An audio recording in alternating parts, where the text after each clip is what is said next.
वैश्विक भुखमरी सूचकांक में भारत के फिसलने पर कपिल सिब्बल का तंज। कांग्रेस के वरिष्ठ नेता कपिल सिब्बल ने ग्लोबल हंगर इंडेक्स में देश की खराब रैंकिंग को लेकर आज प्रधानमंत्री नरेंद्र मोदी पर निशाना साधा।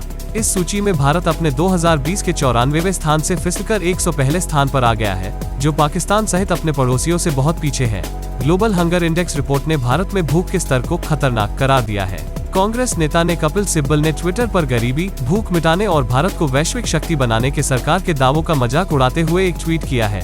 उन्होंने तंज कसते हुए लिखा है, गरीबी, भूखमरी मिटाने के लिए बधाई हो मोदी जी। इसमें ये जो कुछ इंसिडेंट्स आए हैं हमारे नज़र, ये जो अटैक्स हुए हैं रिलीजियस सेंटर्स पे, दुर्गा पूजा इवेंट्स में, हमें ज्ञात है इसका। हम बांग्लादेश गवर्नमेंट के साथ हमारी कॉन्टैक्ट बनाए हुए हैं। हमने देखा है कि बांग्लादेश की सरकार ने इस पे तुरंत कार्रवाई की है। पुलिस और बाकी उनके जो सिक्योरिटी मेजर्स हैं उन्होंने लिए हैं, और दुर्गा पूजा सेलिब्रेशंस चल रहे हैं बांग्लादेश में। सरकार का सपोर्ट रहा है उसमें, और बांग्लादेशी पब्लिक का भी बहुत सपोर्ट रहा है इसमें। हमारे हाई कमीशन, हमारे कौंसल आवास बांग्लादेश में पूरे हमारे बांग्लादेशी सरकार और बाकी अथॉरिटीज़ के साथ क्लोज कांटेक्ट में है, संपर्क बनाए रखिए है, और सिर्फ ढाका में नहीं, लोकल लेवल पे भी।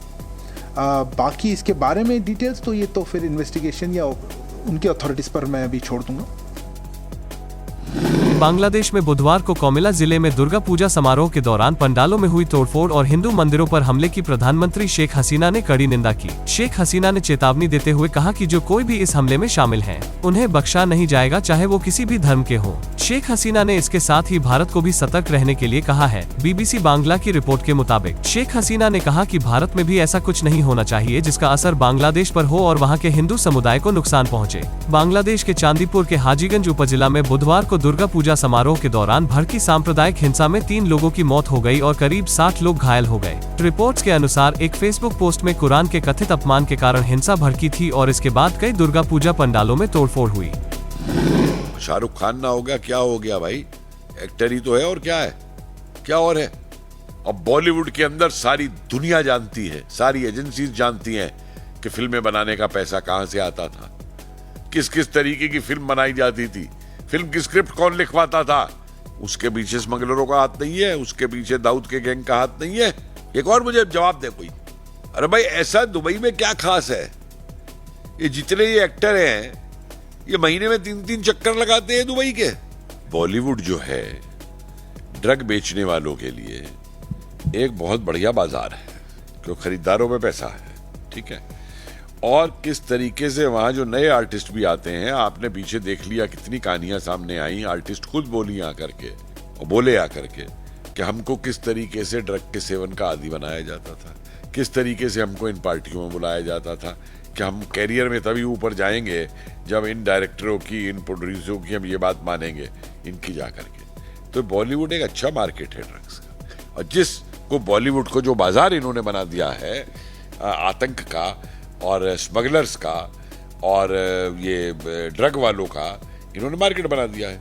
तो अब वो जब मार्केट हिल रहा है इनका, तो उस मार्केट हिलने से ड्रग बेचने वाले को भी परेशानी हो रही है। उनके ड्रगी, उसका जो वो है, क्या बोलते हैं, जो इनके जो गैंग के लीडर हैं, उनको परेशानी हो रही है कि इनका मार्केट खराब हो रहा है। रक्षा क्षेत्र में आज जो 7 नई कंपनियां उतरने जा रही है, वो समर्थ राष्ट्र के उनके संकल्पों को और मजबूती देगी। 41 ऑर्डिनेंस फैक्ट्रीज को नए स्वरूप में किए जाने का निर्णय, 7 नई कंपनियों की ये शुरुआत देश की इसी संकल्प यात्रा का हिस्सा है। इन नई कंपनियों के लिए भी देश ने अभी से ही 65,000 करोड़ रुपए के ऑर्डर्स प्लेस किए हैं। ये हमारी डिफेंस इंडस्ट्री में देश के विश्वास को दिखाता है, बढ़ता हुआ विश्वास नजर आ रहा है। एक कंपनी एम्यूनिशन और एक्सप्लोजिव की जरूरतों को पूरा करेगी, तो दूसरी कंपनी आर्मी व्हीकल्स मैन्युफैक्चर करेगी। इसी तरह एडवांस वेपन्स और इक्विपमेंट हो, ट्रूप्स कंफर्ट आइटम हो, ऑप्टिकल इलेक्ट्रॉनिक्स हो, या पैराशूट, हमारा लक्ष्य है कि भारत की एक एक कंपनी न केवल इन क्षेत्रों में एक्सपर्टाइज हासिल करे, बल्कि एक ग्लोबल ब्रांड भी बने।